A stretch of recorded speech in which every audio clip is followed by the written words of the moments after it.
Flap your wings.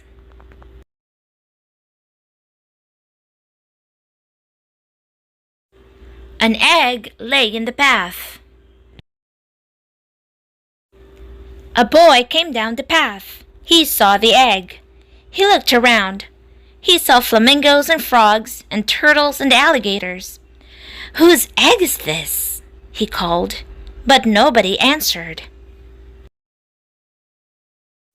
Then the boy looked up. He saw an empty nest in a tree. "Here is an egg without a nest," he said, "and there is a nest without an egg."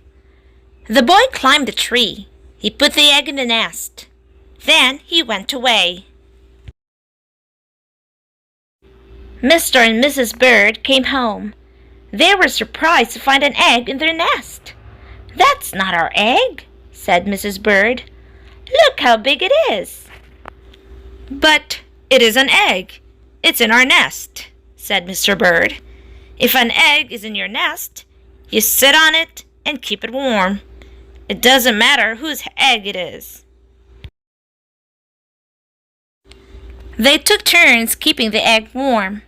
First, Mrs. Bird sat on it. Then, Mr. Bird sat on it.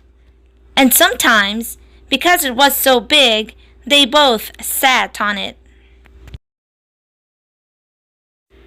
One day, Mrs. Bird heard a squeaking noise. "Help!" she said. "This egg is squeaking." Mr. Bird came back to the nest. He listened to the egg. "The egg is not squeaking," he said. "It's our baby that is squeaking. He is ready to come out of the egg." Mr. and Mrs. Bird waited. Squeak, squeak, scratch, crackle. And there was the baby. Mr. Bird was very excited. "It's Junior!" he shouted. "What a beautiful baby!" Junior opened his mouth. It was a big mouth. It was full of teeth. "That's the funniest looking baby I ever saw," said Mrs. Bird. "Something is wrong. I don't think he is our baby at all." "He's in our nest, so he must be ours," said Mr. Bird. "His mouth is open. That means he's hungry. When your baby is hungry, you feed him." Mr. and Mrs. Bird went away to get some food for Junior. Mr. Bird brought a pink worm. Mrs. Bird brought a green one. Junior ate both worms in one gulp. Then he opened his mouth wide again. "We have to get Junior lots more to eat," said Mr. and Mrs. Bird. Hour after hour, day after day, they brought food for Junior. Mrs. Bird got berries and cherries. She got butterflies and caterpillars. She got dragonflies and mosquitoes. She got ladybugs and tiger beetles. Mr. Bird got crickets and spiders. He got grasshoppers and snails. He got red ants. He got black ants. He got centipedes too. "What kind of bird eats so much?" said Mrs. Bird. "It doesn't matter," said Mr. Bird. "He's still hungry and we have to feed him." Weeks went by. Junior never stopped eating. And he never stopped growing. He grew bigger and bigger and bigger.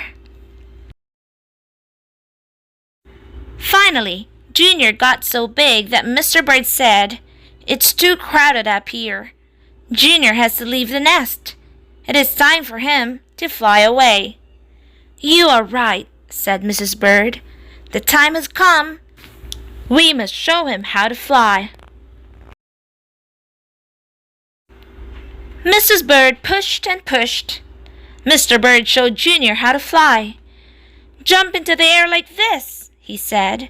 "Then flap your wings." Junior got ready. He took a big breath and jumped. Up, up, up into the air he went. "Flap your wings," yelled Mrs. Bird. "Flap your wings," yelled Mr. Bird. Junior flapped and flapped, but it didn't do any good. It didn't have any wings. Down, down, down went Junior. Down into the water. Splash! It was cool and wet in the water. It was just right for Junior. You know, said Mrs. Bird, I don't think Junior was a bird at all. It doesn't matter, Mr. Bird said. He is happy now, and just look at him swim.